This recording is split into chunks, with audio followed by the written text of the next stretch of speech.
Admiral Massenat studied the tactical display with growing satisfaction.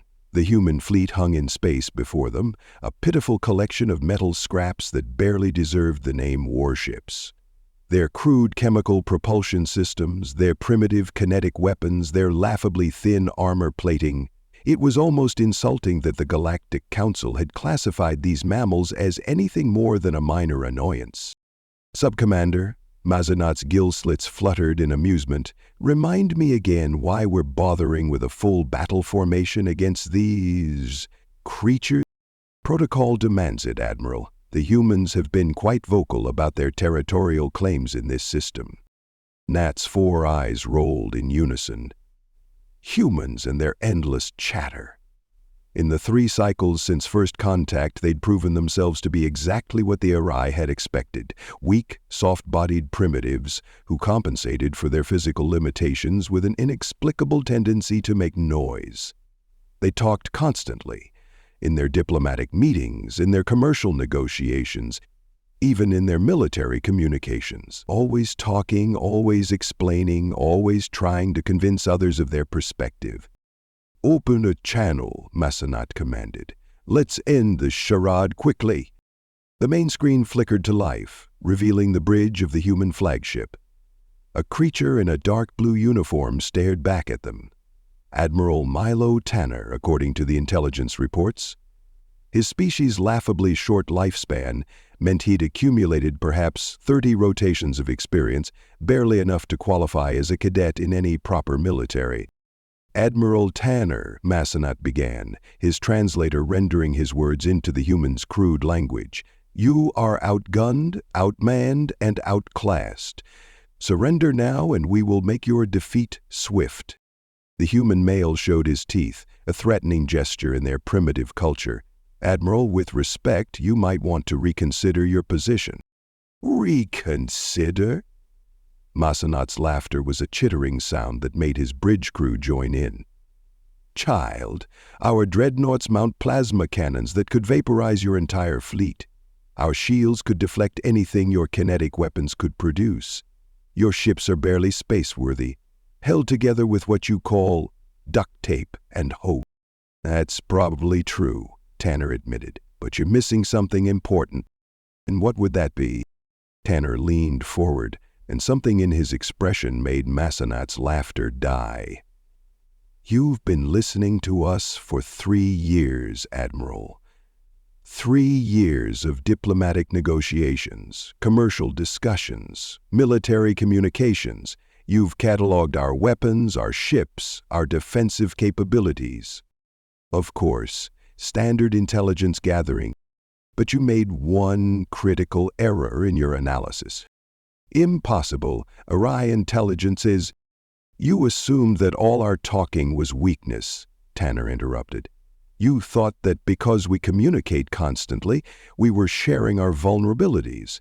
But what if I told you that every conversation you've monitored, every diplomatic meeting you've recorded, every military communication you've intercepted, was designed to teach you something?" Massenat felt the first stirring of unease. "Teach us what?" "How to understand us, how to predict us, how to think like us." Tanner's smile grew wider.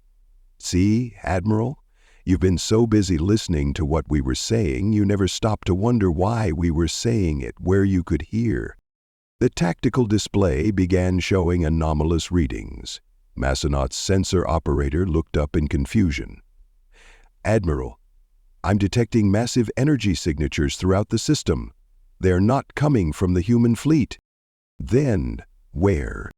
"Everywhere else," Tanner said, his voice now carrying across the bridge without the communications channel. "Asteroid belt, planetary rings, debris fields, the system's outer comet cloud.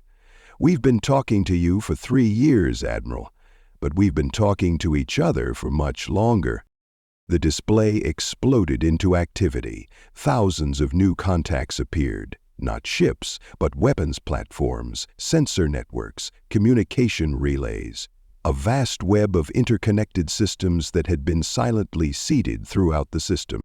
"Every human colony ship that passed through here," Tanner continued, Every mining operation, every research expedition, every merchant vessel, they were all part of the same conversation, building something, preparing something. "Impossible," Massenat whispered. "Our sensors would have detected—" "Your sensors were detecting exactly what we wanted them to detect. You see, Admiral, you made the mistake of assuming that because we talk constantly, we must be disorganized. But what if I told you that our constant communication isn't a weakness? It's the source of our strength." The web of platforms began to pulse with energy, data flowing between them at impossible speeds. The human fleet, which had seemed so pathetically small moments before, was suddenly revealed as merely the visible tip of a vast, interconnected intelligence. "A single human is weak," Tanner said. "A group of humans is unpredictable.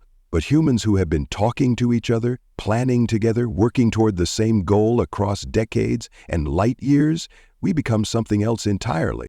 "What are you?" Massenat managed. "We're a conversation, Admiral, a species-wide conversation that's been going on for thousands of years. Every human who has ever lived has been part of it. Every idea, every discovery, every innovation has been shared, built upon, improved." The platforms began to fire not at the arrived fleet, but at specific points in space. Reality began to shimmer and bend as the weapons created localized distortions in space-time itself.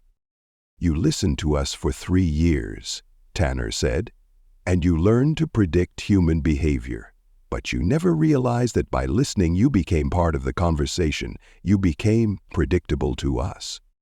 The distortions expanded, and Massenat realized with growing horror that they were strategic, cutting off his fleet's escape routes, isolating his ships, creating tactical advantages that no computer could have calculated. "You want to know what we unleashed, Admiral?" Tanner asked. "It wasn't a weapon. It wasn't a technology. It was something much more dangerous." "Right.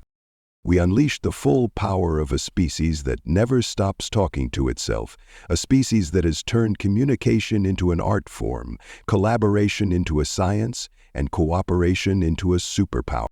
The arrived fleet found itself surrounded not by ships, but by the physical manifestation of humanity's greatest strength, their absolute refusal to face any challenge alone.